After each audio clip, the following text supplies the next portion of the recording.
The world is in an interesting place. Sometimes you just have to sit back and laugh. So today we're talking about some of our favorite funny books. Welcome back to the Life on Books podcast. My name is Tony. With me as always, it's Andy, a.k.a. Metafictional Meathead. Good morning, Tony. Hello. How are you? That's a loaded question. Yeah. Yeah. You know, it's taking the trauma of the American experience one day at a time. Yep. The trauma of the American experience. To sum up where we're at, somebody had posted on Threads, just like a random person came up my feed, and it was like 66% of all of the executive actions that our friend has passed already are from Project 2025. And the first comment was, I love it. Hopefully he keeps going.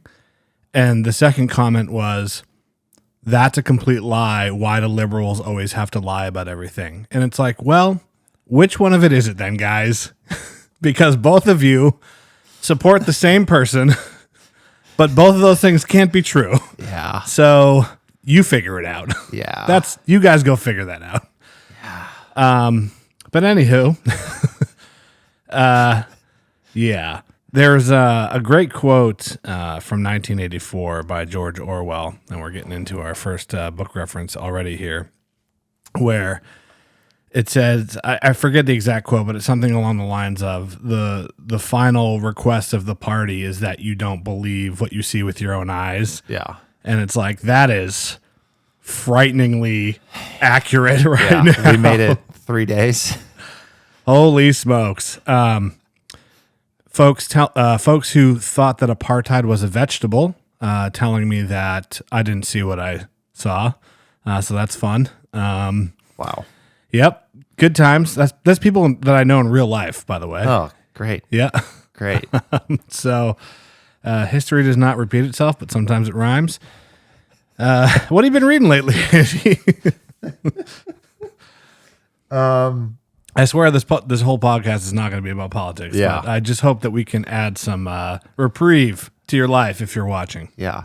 It's weird because the situation really isn't that funny. Correct.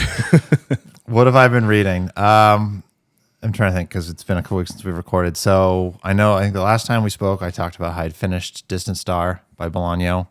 I read Amulet by Bolano as well, which is an extension of the chapter in Savage Detectives with Auxilio Locutore, the mother of Mexican poetry, and her, being trapped in the university bathroom while it's being raided by the military and the police. It's kind of more about her life and experiences. And I think chronologically, most of it takes place before the events of the Savage Detectives.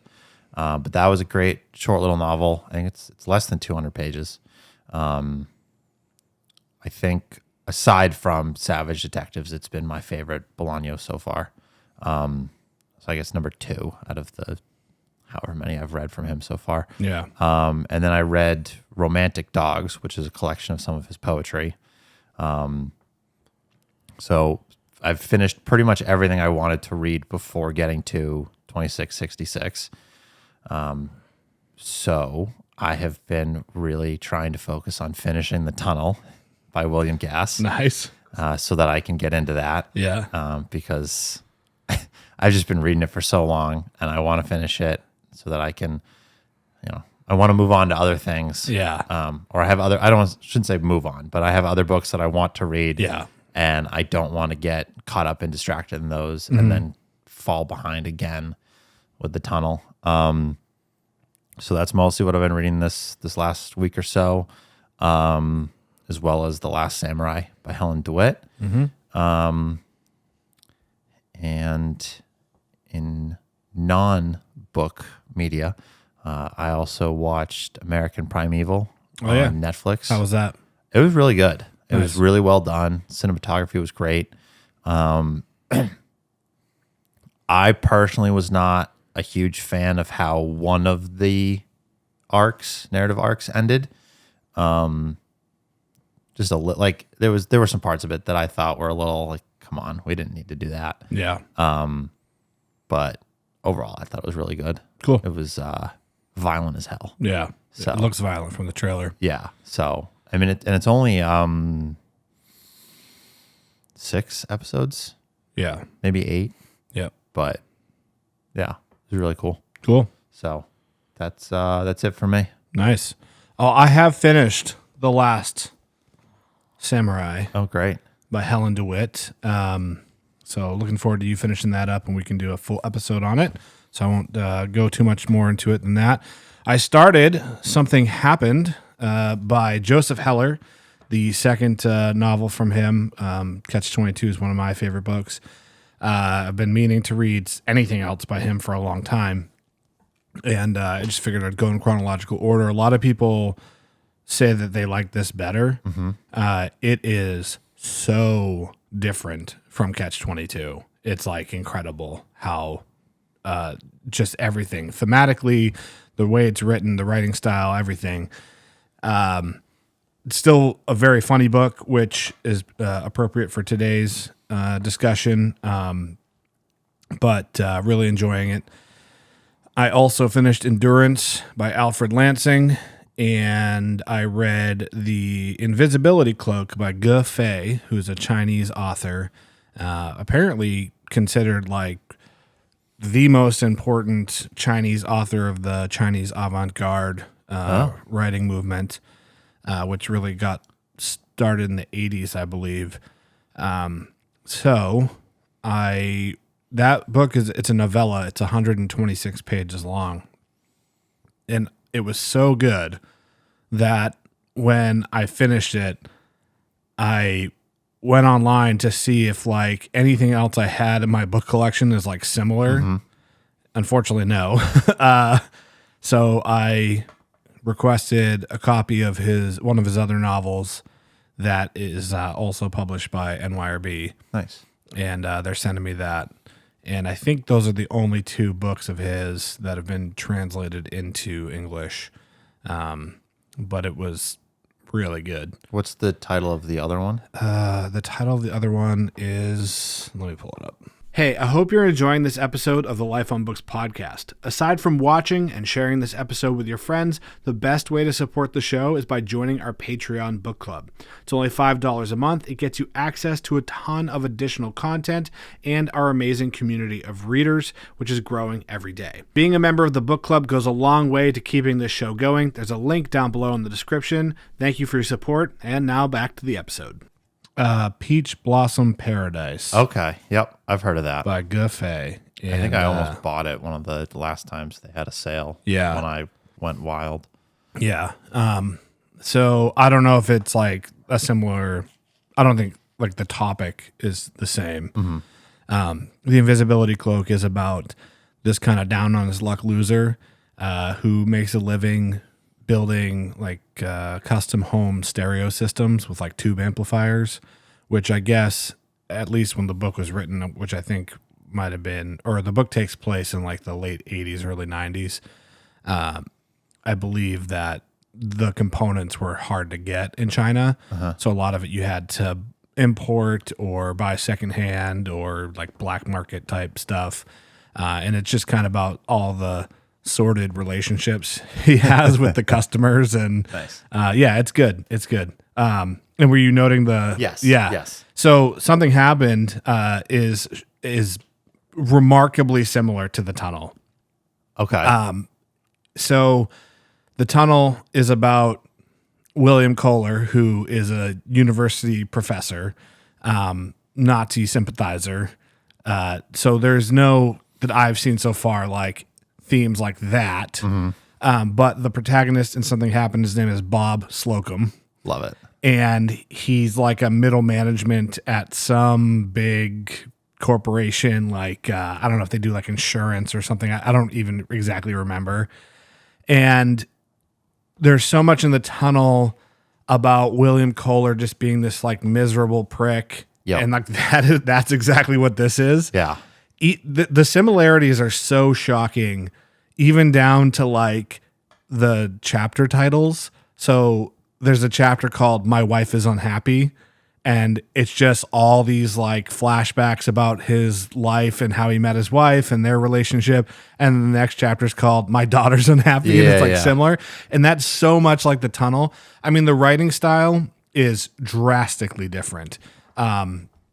Where obviously The Tunnel there's a lot of limericks and it's very lyrical. There's a lot of poetry.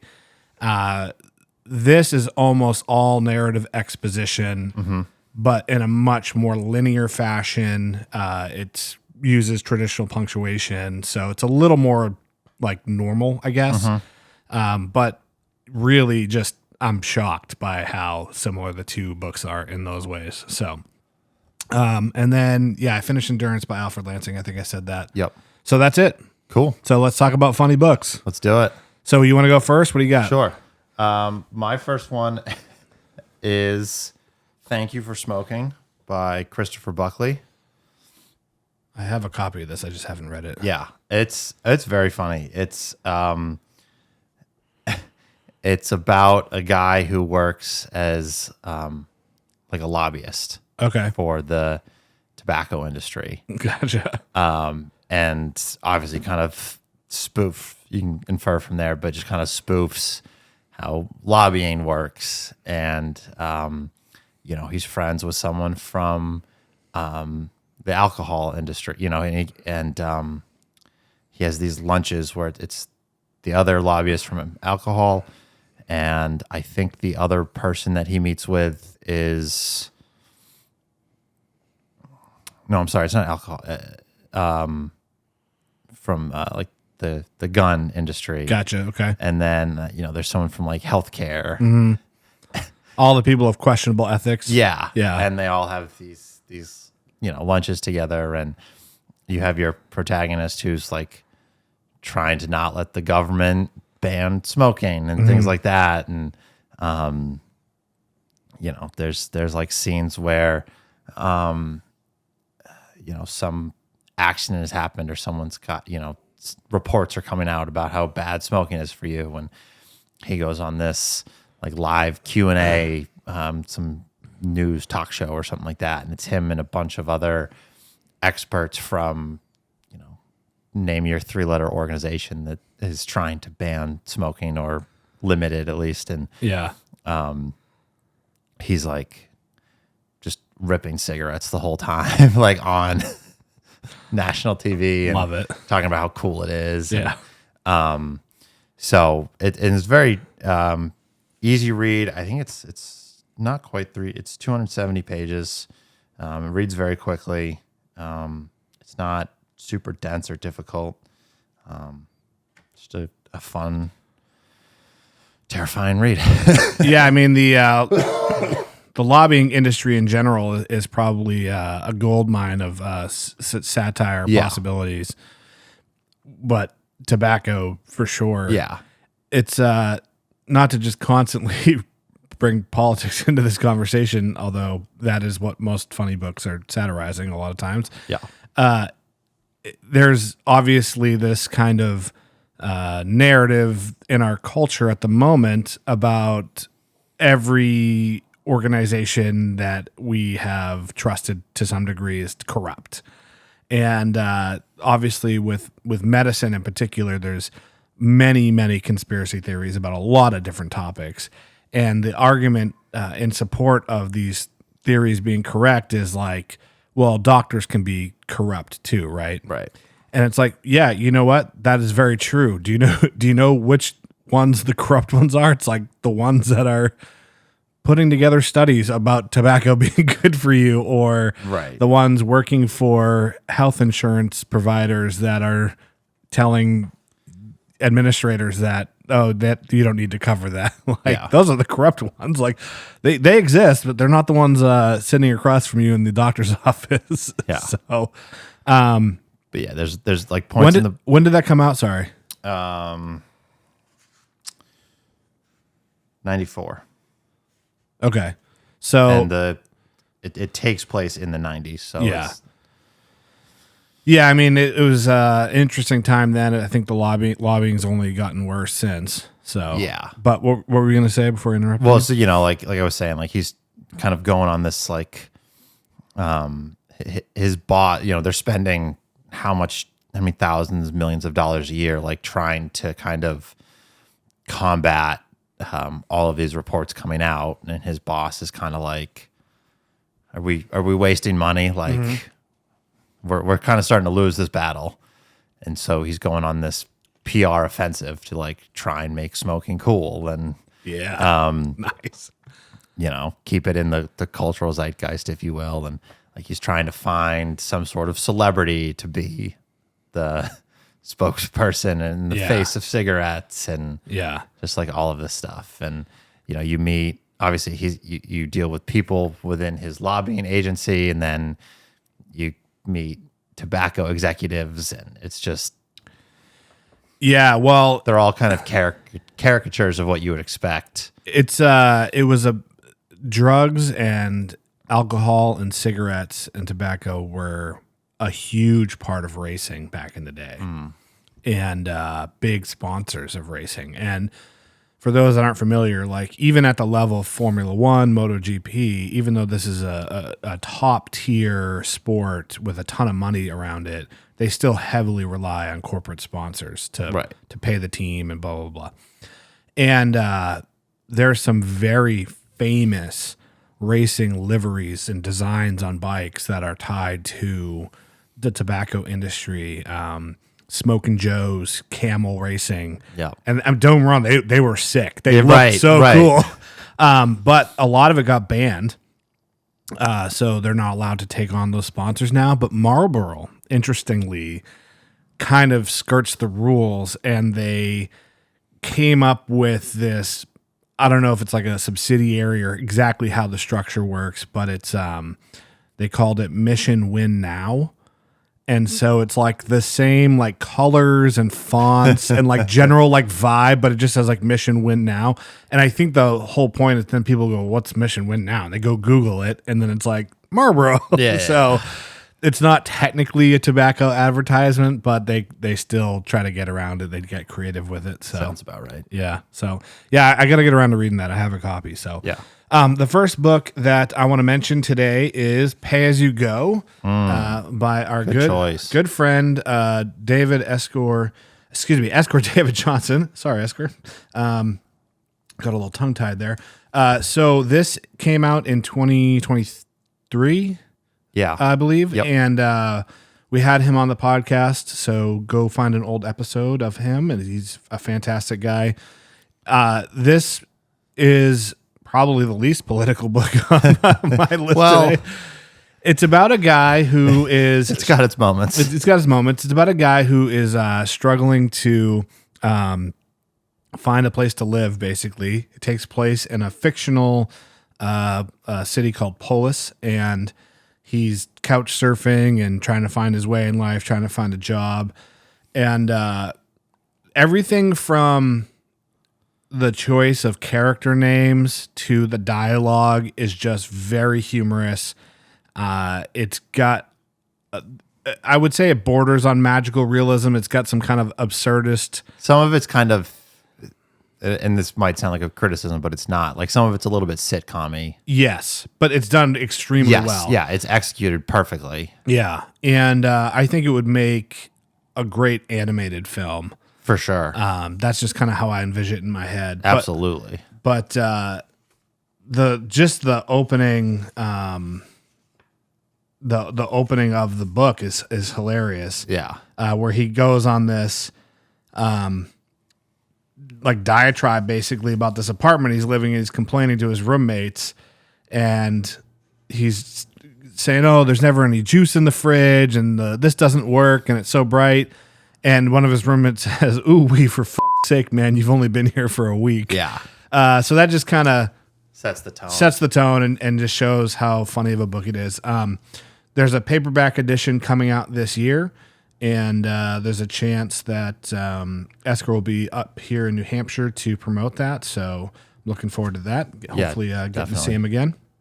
But we recommended this book heavily Yes. because we both really enjoyed it. And I feel like a lot of people who picked it up also really enjoyed it. Yeah.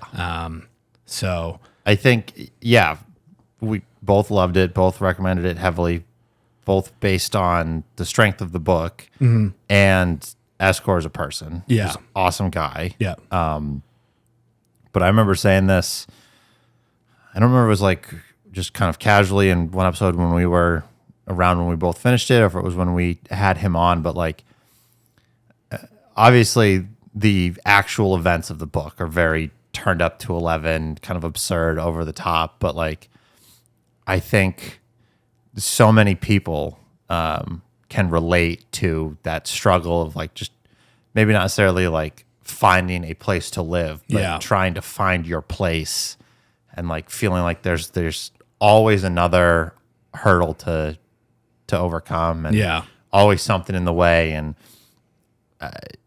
kind of having to pay as you go to like it overcome these struggles, and it never ends. Like there's always something.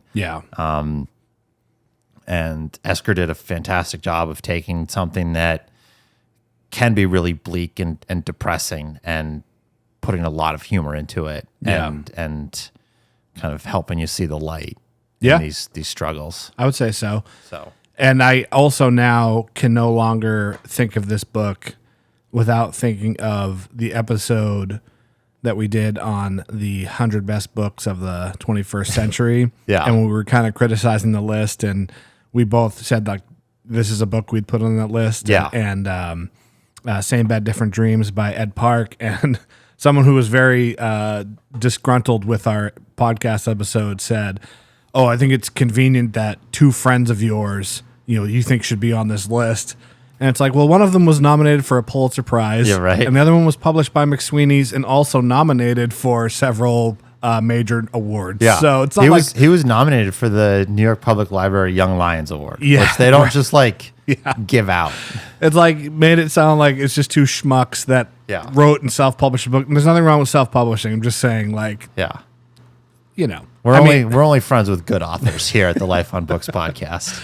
Also, Escor was a graduate of the Iowa Writers Workshop, which is basically considered like the place. Yeah. So anyway, I can't think of the book now without thinking that like that was just so funny that clearly that person didn't even bother to look up what the books were that we said should have been on the list. Yeah. But, I mean, this is all for clout anyway, so maybe he's not. Yeah, for sure. Oh boy. That's a little preview of why we did not have an episode this past week because Andy was ill. Yeah. I didn't want him coughing all over the microphones, permanently tainting them. Okay, what do you got next? All right. My next book, pretty much from here on out, are going to be all books that I've talked about before. Great. Because I love funny books. Yeah. And, when we've done like... They've all kind of fit themes of different topics we've done in the past. Yeah. So no one wants to hear about new books anyway. Come right. So a book that I have ranted and raved about a number of times on a number of different episodes is A Naked Singularity by Sergio de la Pava. Again, for anyone that hasn't listened to us in the past, it is about a public defender in New York who is slowly losing his faith in the justice system, and I wonder why. Along the way, losing his just total sense of reality. Gotcha. Which are pretty heavy topics, but it's just filled with humor throughout.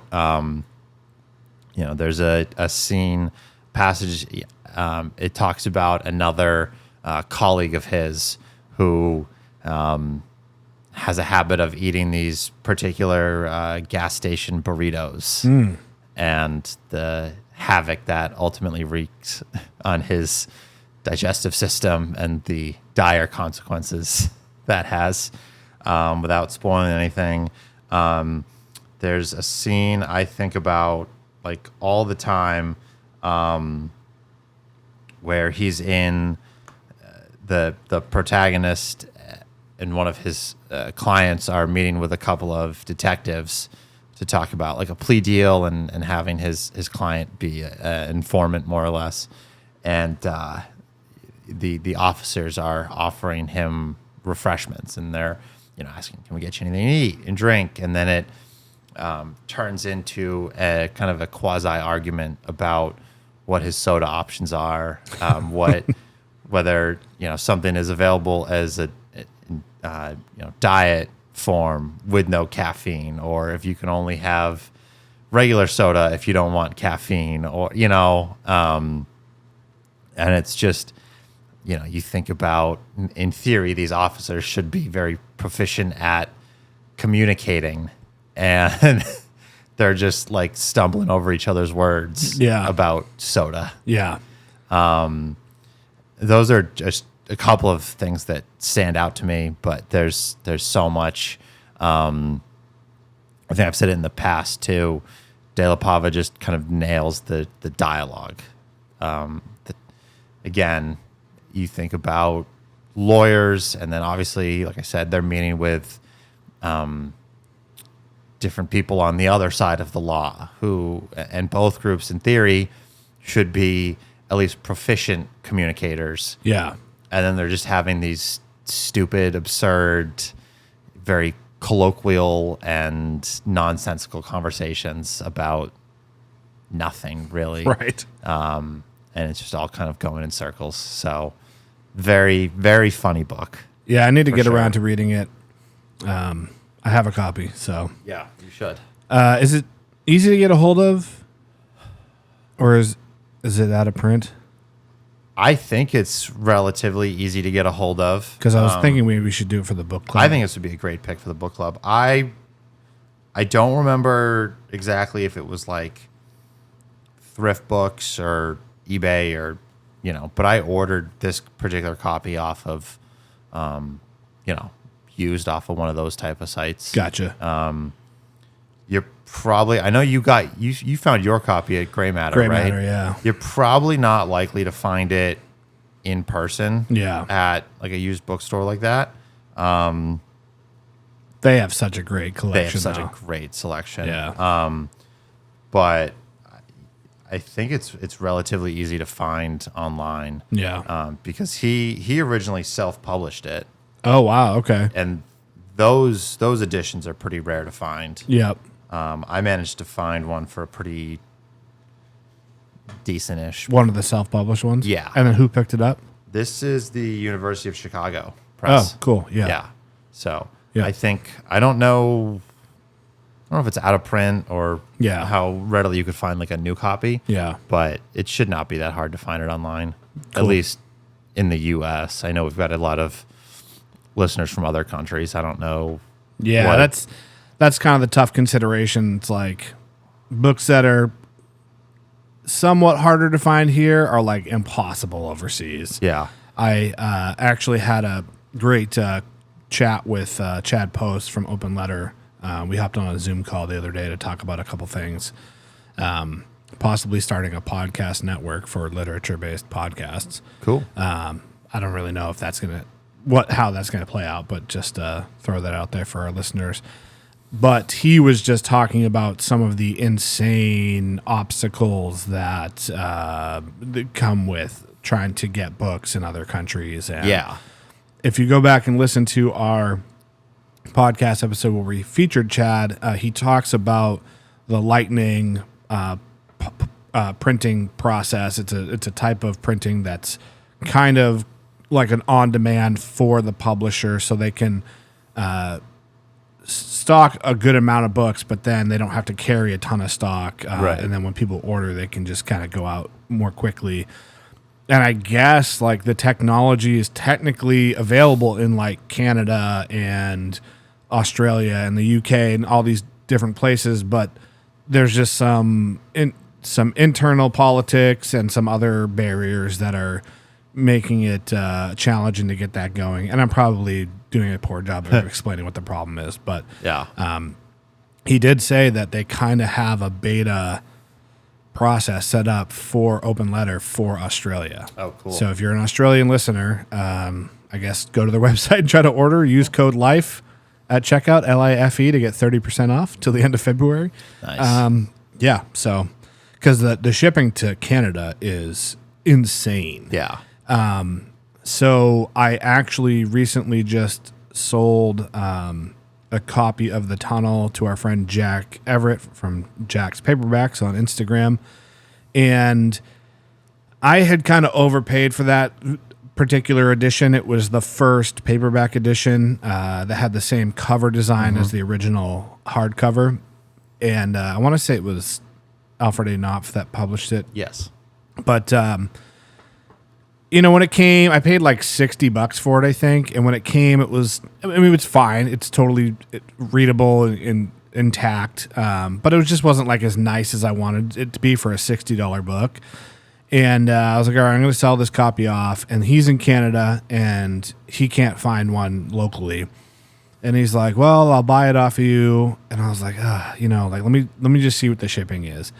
I was like, dude, the shipping's going to be $40. Wow. And I said, I don't mind selling it at a loss, but like even with me selling it at a loss plus the shipping, like you're still going to have to pay a lot, $70 for this, right? Because I was going to sell it to him for $30, I think. And he's like, no, it's fine. Like I'll pay it. And I was like, okay, if you want to, that's fine. So then the Canadian Post shut down. There was a strike, and that delayed everything. So finally, it came back online to the post office in Canada. Came back online. He's like, all right, I'm good to go. And he had already paid me, and I went to the post office. And between like before they shut down and after, the price to ship the book went up another $10. So basically, he paid me $70. I ended up recouping 20 of the initial 50 or 60 that I paid for this book, which is it's not the end of the world, but it's just like holy crap, that is so expensive to ship. Yeah, it's crazy. And I literally went into the post office, my local post office. The guy, there's like one dude that works there. He's so cool, and I was like, Bob, I need like the cheapest way to get this. And he's like, this is literally like the bottom of the barrel. I can get it there for you. And I was like, God damn, dude. Yeah. So, it's always a consideration when you're trying to do something like a book club. The books that you pick, you want to pick these interesting books, but it can be tough to get a hold of them. So yeah, I do. Hopefully it'll be easy for our foreign audience to find, because I think this would be a great pick for the book club. Yeah. I know we've had a lot of people like asking for more longer and or more obscure works. Kind of more interesting stuff. Yeah, I think this fits the bill for both. It's complex in terms of its thematic ideas, and some of the writing is a little bit on the denser side. I mean, not that we've picked like exclusively easy books, right. But it's you have to work a little bit. Yeah. But it's also really fun and enjoyable. And, like I said, like the dialogue is easy to read. Yeah. Some of the stuff in between is where he, mixes in that kind of denser prose. Flexes his muscle a little bit more. So if you're listening to the show and you're living outside of the U.S., if you don't mind, just take a look around. See how hard it would be to get a copy of A Naked Singularity, and drop a comment just letting us know roughly where you are and what it would cost to acquire the book. That'll help us give a sense of whether that'll be a good pick or not. The next book I want to talk about is China Dream by Ma Jian, originally written in Chinese and translated by who I believe is his wife. Where's her name? Flora Drew. She translates all of his books. That's cool. He's got quite a few. And this is a very satirical book making fun of modern day China's government. And this book was banned immediately upon its publishing. And he is exiled from China. Nice. He lives in the UK now, I believe. And because he just can't go back because they're just going to like arrest him immediately. So this is about a guy who is like the head of a propaganda department. And his sole job is to get the Chinese society to forget their dreams as individuals so it can be replaced with a unified dream of a future China. Greater China. And the guy lived through, the protagonist lived through Mao's Cultural Revolution. Oh, wow. And he like has all these flashbacks to it, and like he's clearly got some like PTSD. Yeah. And he starts to slowly lose his mind. Very funny book. Just rude, lewd, pulls no punches. Nice. So if you like heavy-handed satire, this is a good choice. Yeah. And I would say not super reflective of the style of Chinese literature that I'm used to from what I've read. This feels a little bit more, I guess, westernized, although that could be a product of the translation. Mm-hmm. It's always hard to say. But yeah, the cover art here is done by this artist that was like disappeared by the Chinese government for a while, then like came back. Wow. Yeah, so pretty cool. That is very cool. Fun book. Yeah. Check it out. What do you get next? My next book pick, another one that I've talked about a number of times, A Bended Circuity by Robert S. Stickley. I always get this confused with A Naked Singularity because they look so similar. Yeah. And the actually the names are very similar. Yeah, for sure. I've talked about this book a few times, both on the strength of the narrative and the quality of the writing. And I've mentioned, I think, the few times I've talked about it, that it is a funny book, but never really got into the like specifics of it. Yeah. You know, there's a lot of talk about how in the larger world of literature, authors like David Foster Wallace and Volman and Levin to some extent are kind of not followers of, but kind of taking the torch from someone like Thomas Pynchon, which I think 37 minutes. As far as maybe like their themes and some of the writing style, those are all very warranted comparisons.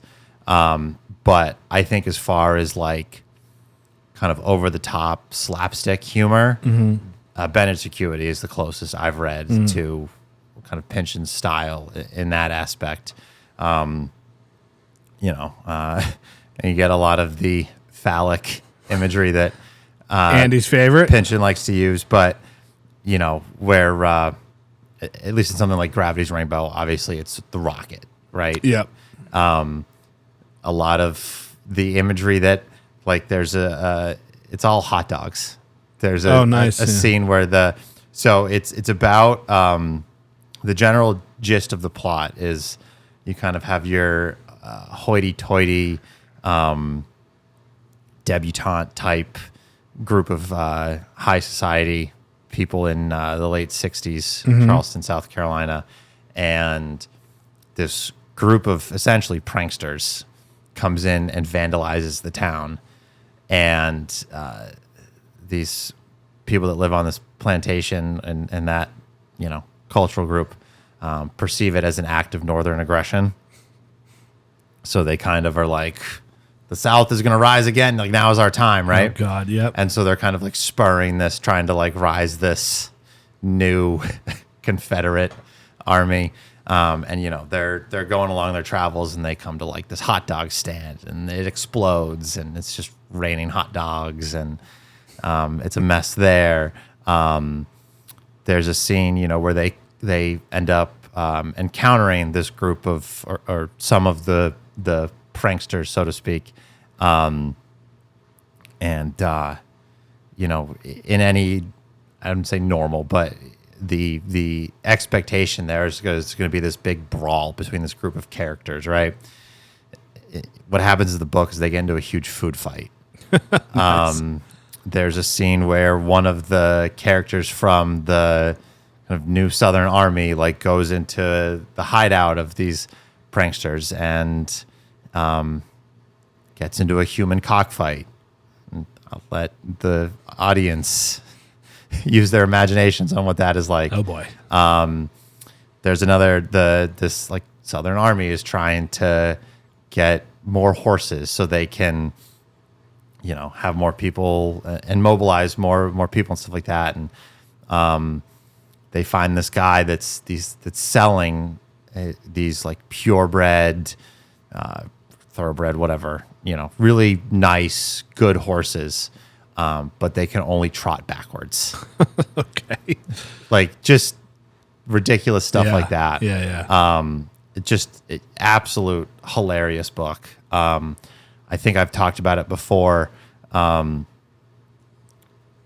Maybe just like with you off the air. There are a lot of times with like books that I think are funny and that I find a lot of humor in.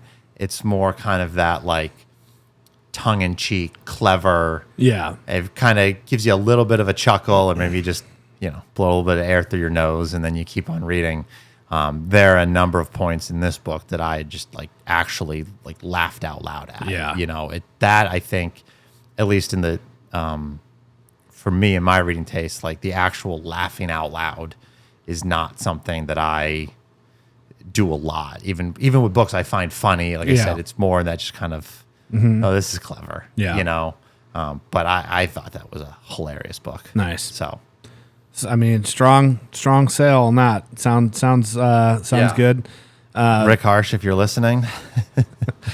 Sorry, we don't have any Rick Harsh voice messages to play for the audience today. Yeah. Yeah, for the listeners, Andy and I kind of have a running joke where like I'll crack open a new book and I'll message him like, oh, you'll actually like this one. There's already we're 3 pages in. There's already a dick reference. So, yeah. how many phallic references is that directly correlated to how much Andy enjoys the book? Next, I want to talk about Natural Causes by Nina Leakey. This is from Open Letter Publishing and translated by B.L. Crook. This was originally written in, this is Norwegian. So it's translated from the Norwegian. And I've talked about this book before. It's about a primary care doctor, and she's burnt out on her career, burnt out on her marriage, and she's got this plastic skeleton in the corner of her room, of her office, and she kind of like talks shit about her patients to it. Nice. And it's just for me, someone that's been through the ringer with medicine, having a pacemaker and going through a bunch of other stuff. I've seen it all kind of from both sides. So I've definitely had doctors that like you could just tell we're just over it. Yeah. And I just connected with it a lot because of that. I also have a lot of friends and people I know that work in medicine, so I've seen it from their perspective as well. But just like you were just saying, one of the few books that actually made me laugh out loud. So 30% off, Open Letter. Use code LIFE, L-I-F-E, at checkout. You can get your own copy of Natural Causes. We don't get anything if you use the code. This isn't sponsored. We don't get a commission or a kickback. It was just like we did the episode about indie publishers that we like last time, and I was like, hey, we should probably like get them involved in this somehow. And so reached out to a few people, and Open Letter was kind enough to hop on that and extend that. And I just want to take a moment to brag about myself and my prowess as an influencer, because some people say that You don't do that enough. I don't do that enough. And I had asked Chad when I spoke with him the other day what the results had been on the discount code so far, and we basically had more than 10x'd their normal sales. Nice. And I had yet to even send out an email to our email list about it. So I assume he's got some more. And he's like, dude, I am swamped, like getting these orders out. So yeah, keep ordering, make Chad's life miserable for the next couple weeks. But you'll be getting some great books and supporting great literature. So hell yeah. What do you got next? Up next, I have got one of my absolute favorite books of all time, J.R. by William Gaddis. One of his 2 big, thick boys. I arbitrarily chose the NYRB edition. I think I've got 4 copies. No. And our listeners will be thrilled to know NYRB has finally returned my emails. Nice. They were hitting spam apparently. Yep. Okay. But yeah, this book is hilarious. It's basically all about, it's a spoof of American disaster capitalism. What is that? Right. But it's basically about a 6th grader. I think he's in the 6th grade. I think he's like advanced and is a little bit younger than all of his classmates, but basically just starting like a corporation out of his classroom with like responding to penny mailers and you know, buying these little things. And it's told, the exposition of the novel is basically just all dialogue. So you have all these characters shouting over each other. Gaddis does a great job, like giving each character his or her own unique voice. They're all just very zany and bonkers. And, you know, you have this 6th grader who, again, starts this giant corporation and, you know, is basically lists someone's address as he lists their address as like the public headquarters. So, you know, all of this mail is going to them, all sorts of weird products and ads and just general mail. And that's piling up. He has a phone booth installed in his school so that he can make calls willy nilly. And, you know, you have all of these characters who are kind of running their own schemes or chasing their own ambitions to varying degrees of success. And, you know, again, they're all kind of yelling over each other and not listening to, you know, character A talking about what he or she is trying to do. Instead, just thinking about, you know, you have character B just kind of focusing on what his or her plans are, and just a total breakdown of communication. There's so much in there that is just ridiculous. And I've talked about this on a couple of different episodes, like, and I said it a lot. This was kind of my pick when we had Seth on, and we were kind of talking about our like example of like the postmodern work. Like, to me, this is just my pick in the way that you have such an influx of noise and different, you know, streams of information. You know, there are scenes in the book where a group of characters will be talking and they'll be in someone's office and the phone will ring, and then someone else will come into the conversation in the room doesn't stop just because someone picked up the phone. Yeah. And then another character will walk into the room, and then before you know it, you have 3 conversations going on at the same time. And, you know, things like that happen to me once a week. So like, it's a fantastic novel, and it's so funny. I could not include it. I had heard that the audiobook was excellent, and so I listened to a sample of it, and just the 2 minutes I listened were hilarious. Yeah. So I went and grabbed a copy because it was kind of, I was like, I actually think I want to read this and not listen to it. But you could tell it was quite funny.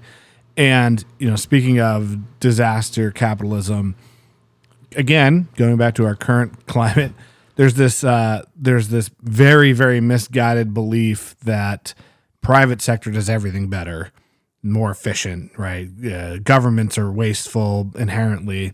Yeah. And it's funny because it's like, hey, do you guys remember the movie Office Space? Right. Do you know why that was so popular? Because literally everyone was like, yeah, that's my life. Yeah. And I have this client who works in a very interesting field of cell phone towers. So a lot of people, I had no idea how this industry worked prior to meeting this person.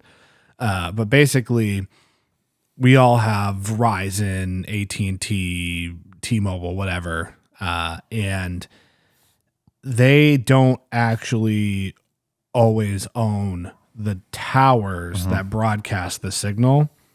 So there are these third-party companies that build the towers. They kind of see an area where there's lacking coverage, and then they go approach property owners, people who own land in these areas, and say, hey, we want to build a tower on your land. And they negotiate the deal so you get paid X amount of dollars per month to basically lease them the land. The tower company builds the tower, and then they go and sell space on their tower to these major carriers like Verizon or T-Mobile. But now there is an additional company or body of companies that all they do is they go and they buy out the leases for a lump sum. So let's say that someone came to me and they said, Tony, we want to put a cell tower on your land. Okay, yep, we do it. Let's say I'm getting $1,000 a month for having this tower. Yeah. Another third-party entity will come along and say, hey, Tony, why don't you just sell us the lease?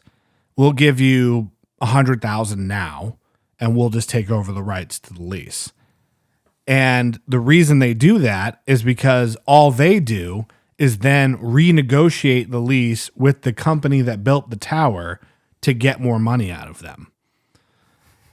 So hopefully you can see what I'm getting at here, which is that third-party company does not actually create any value for anybody. I mean, obviously, if you get the lump sum, good for you as a property owner. That's great. Yep. But it's not like it's improving the efficiency of cell phone towers or anything like that. Now, the reason you might be thinking, okay, well, who cares if they renegotiate the deal? The reason why this matters is they effectively renegotiate the lease. Now the tower company, to make their profit margin, now has to charge Verizon and T-Mobile more rent to be on the tower. Now, as their nationwide expenses go up, who are they charging more to? You, as the customer using the cell phone service. So, that is just one tiny example of the gross inefficiency and the vacuuming up of revenue that exists in our system. And it's so funny because, there's this concept of trickle down economics. So it's like we have vacuum up economics where one or two people using massive funnels or one or two corporations in each industry are just like sucking up all this extra money out of the system for no real tangible benefit to the customer. So, and you have, there's a lot of similar things like that happening in JR. You have the title character, JR, who is the sixth grader. And he, through his penny mailers and things like that, ends up being able to leverage things and buys up these other companies or the land that they're on. And it's more so, he's a sixth grader. He doesn't understand like what it's like to be an adult. So I could be wrong, but I think there's something like he buys like this mill or something like that. And, they have space on the property that he now owns that's like a parking lot. And he's like, well, we could use that more effectively. Because he's a sixth grader. He doesn't understand that, like, when you go somewhere, if you're driving from your home to where you work, like, you have to be able to park your car so you can go inside and do your job. Right. Which is like a totally normal thing. Yeah. But so then, like, he shuts down that part so they can use it to make more money from somewhere else so that he can leverage what's going on at this company to buy another one or get more involved. And it's just creating these just absolutely absurd situations of like this consequence that shouldn't be a thing. Yeah. It doesn't make any sense. There's no like way to fix it now. And he's, ends up like I said, because he's a sixth grader, and he kind of sort of understands like this is not a normal thing for me to be doing. I'm going to put an adult as the point of contact. You get like this guy who is ostensibly like a substitute music teacher at the school, getting all of these phone calls from the owner of the mill. Like, what is going on? And just no one knows what's happening. You're making me want to read this. So dude, bad. it's a fantastic book. I got to get to reading it. I think Gaddis is just fantastic. Yeah. I would love to see. I mean, most of the little echo chamber that I've created around myself on the Bookstagram space, most people have heard of it. Yeah. At least have a copy if they haven't read it yet. But it's so cool. It's fantastic. Nice. Gaddis is awesome. All right. My next pick is White Noise by Don DeLillo. Good pick. How could I not put this book on here? I saw that in your stack. I was like, man, how did I miss that? Yeah, actually, there's a book that I skipped putting in my stack, which I'm surprised is not in your stack, which is Infinite Jest. Oh, yeah. I'm surprised Infinite Jest is one of the funniest books ever. It's super sad, obviously, also, but it is so funny. I very easily could have made it in my stack, but I mean, we just did a whole episode on it. There's so much more to it than just the humor. Yeah.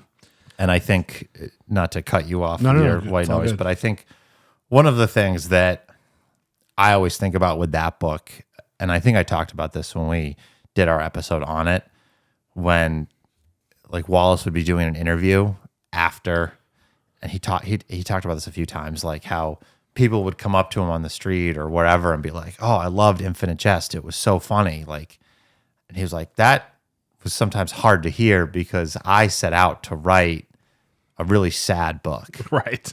And so it is funny. There's tons of humor in there, but like to some extent that wasn't Wallace's intention. So it almost felt like a little bit disingenuous to be like, yeah, this is one of the funniest books I've ever read. Right. And I think there's obviously like some absurd laugh out loud moments in that book. But there's, I think a lot of the humor in there is kind of what I was just talking about, in the sense that it's kind of clever. Mm-hmm.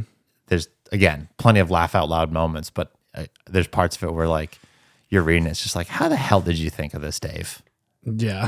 Type of humor like that. Yeah. So that's my spiel. Continue, please. So White Noise, Don DeLillo's probably most famous book, came out in 1985. And also, like The Tunnel, is about a kind of down on his luck loser, Nazi sympathizing college professor. I think he's less of a sympathizer than Kohler is. Yeah, for sure.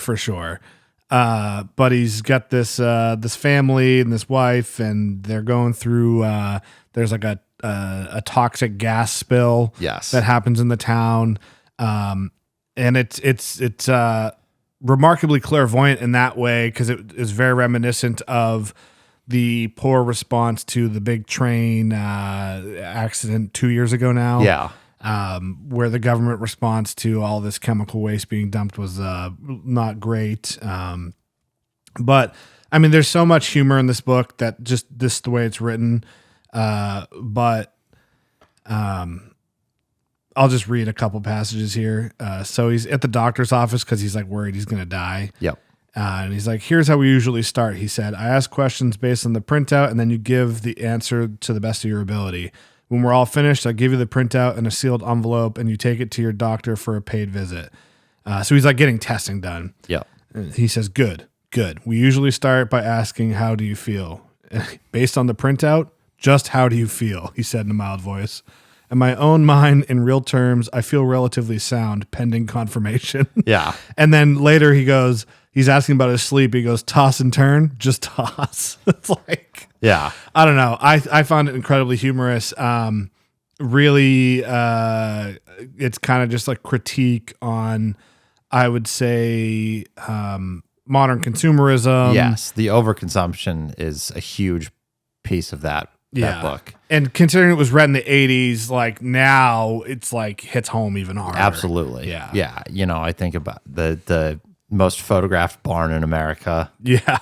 That's so dumb, but so funny. Yep.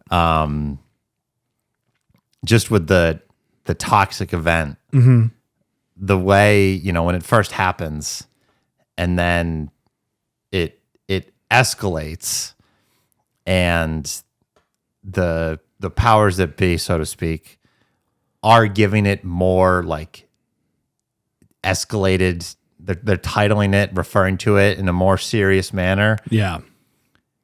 But also trying to avoid that it's like a serious problem. Yeah.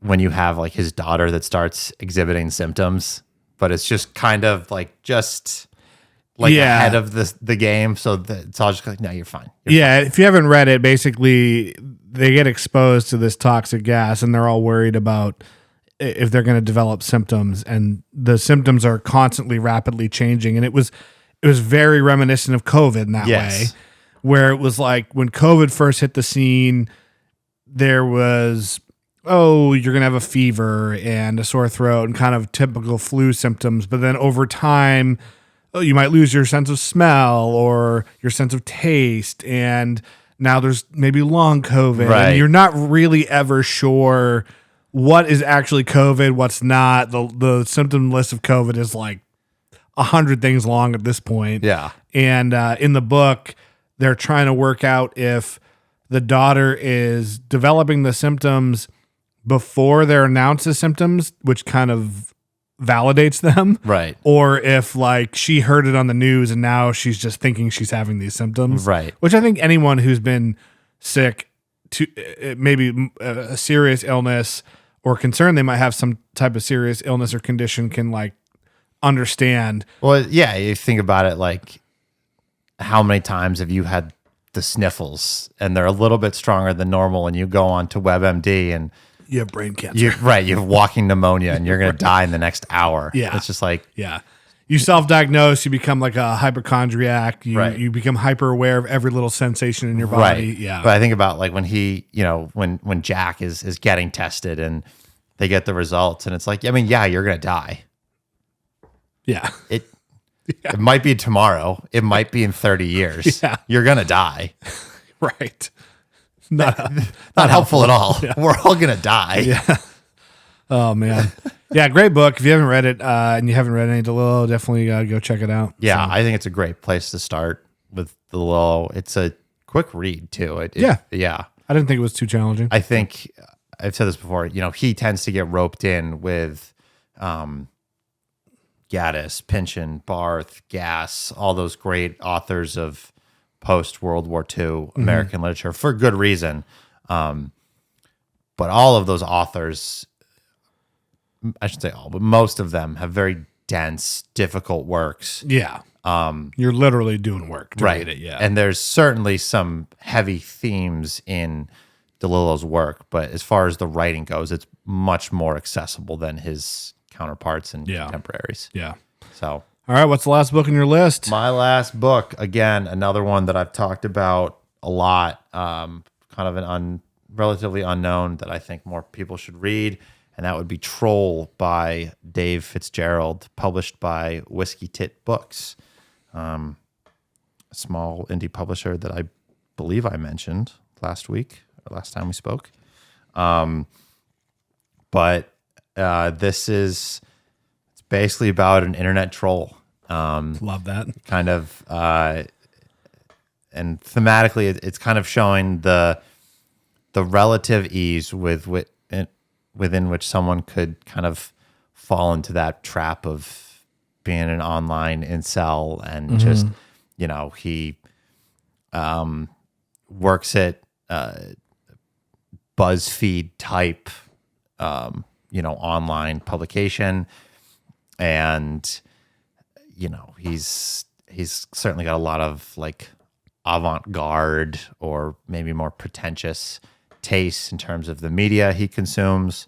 So he kind of hates himself and his coworkers for the listicle drivel that they come up with. he has a very, very terrible time dating, and it turns into just like, it starts off as just, like the problems of modern dating that are giving him a hard time.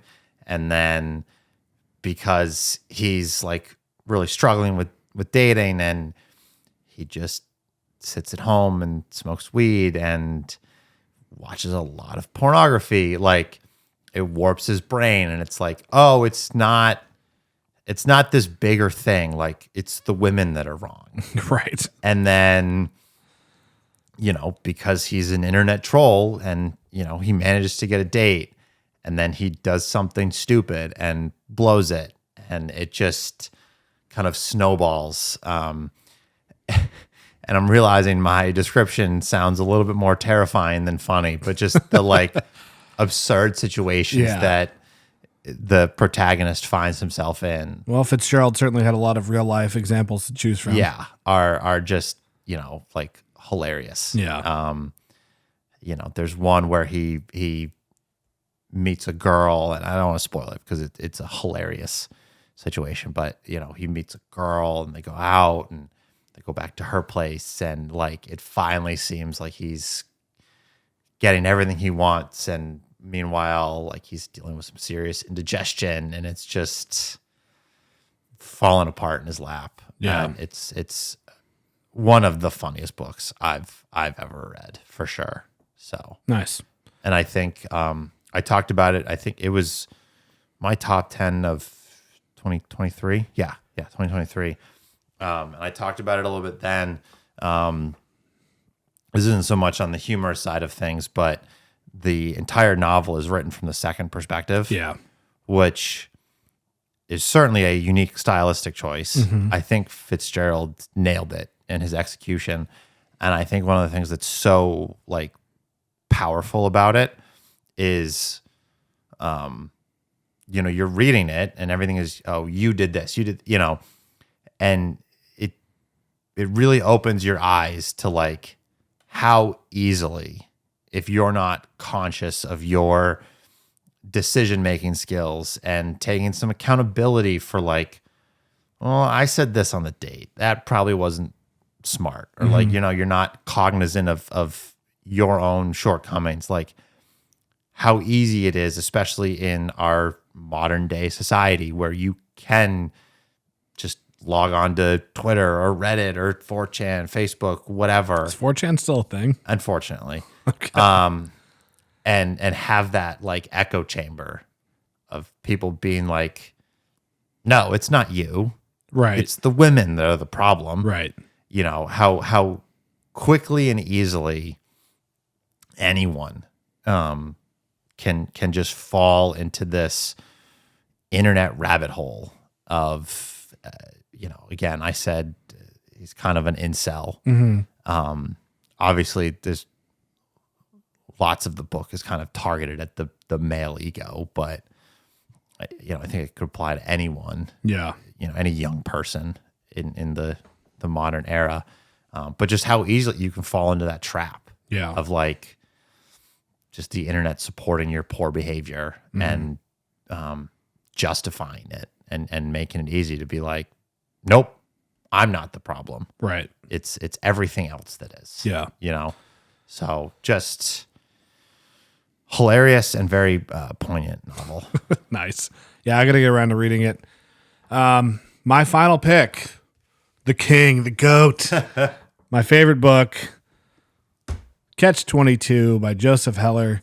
One of the I would say pioneering books of the kind of absurdist / postmodern-ish writing.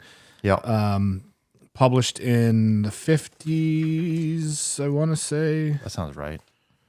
1955 was when it was originally published.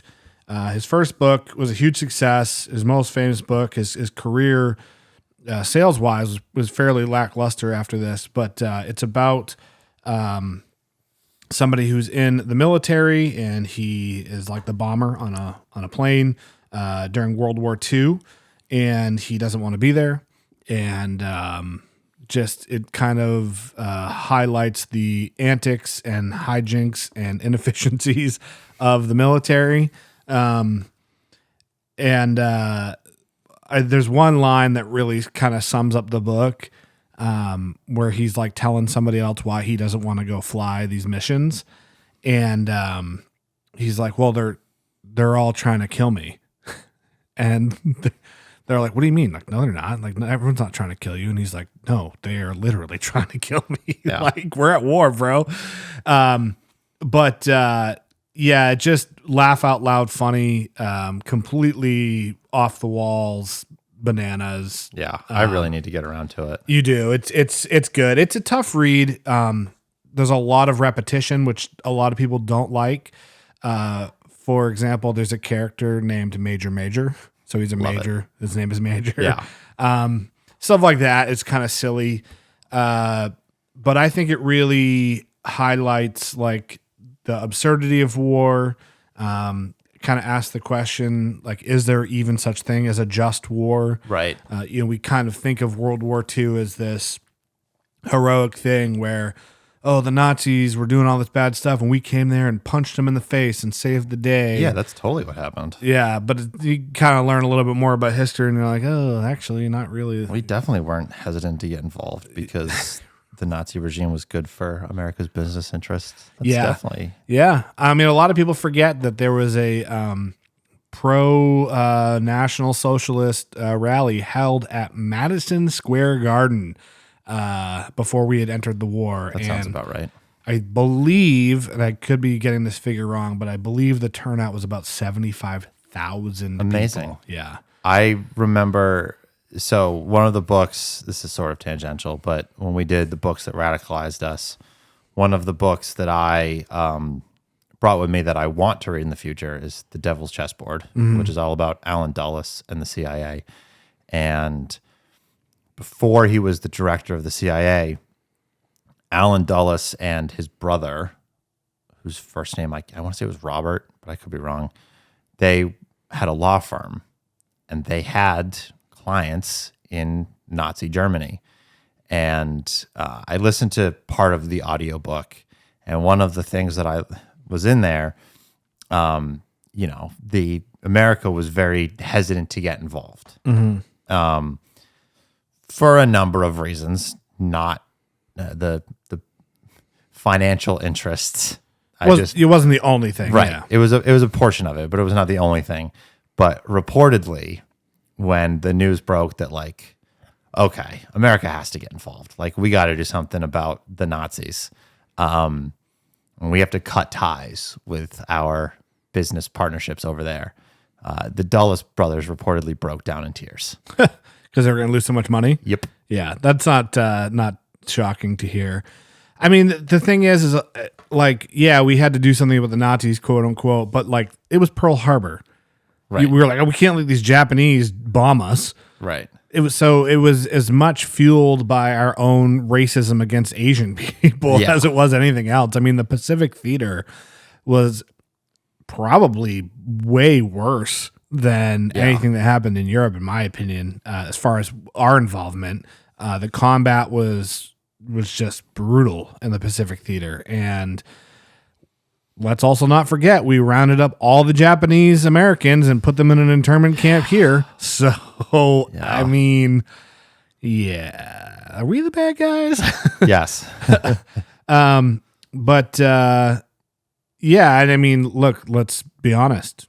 We have a large portion of our nation now doing cartwheels to explain away a guy that just threw a salute on national television. At the White House. At the White House. So, I just have Elon derangement syndrome. Or maybe I just know World War II history. I don't know. Yeah. It looks like a duck, walks like a duck, quacks like a duck. Quacks like a duck. He's just autistic and excited. Yeah, exactly. Yep. So anywho, if you want to break from reality and want to get a good chuckle, read some funny books. Read one of these 10 books. The Last Samurai, which we didn't really feature today, but mentioned, also a very funny book. Yeah. There's some. I wish I had remembered it, but there's a scene where he talks about Ludo, one of the passages from his perspective. And I think he's like talking about trying to get into some seminar or something. Mm-hmm. And he makes a reference to some costume that he had worn when him and his mother went somewhere to like, it was like a hunchback of. Oh, right. And he's like, yeah, I don't think pretending to be a disgruntled midget would go over so well here. And just the like, obviously they don't actually talk about the event where he wears this costume to get into whatever they're going to. But like just the imagery of him going in with his mother and pretending to be a hunchback, whatever the politically correct term is at this point, to like sneak his way in is hilarious to me. Yeah. It's a funny book. The Tunnel by William Gass also has some very funny moments.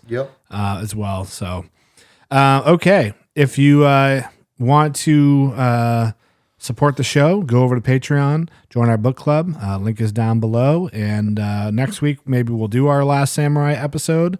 That or The Tunnel. Yeah. I should be done with both by the end of this week. I would like to do The Last Samurai first because I would love to have Chris Villa from Leaf by Leaf on the show. So we might need to coordinate with him scheduling wise. So we'll see what that looks like. But thanks for listening.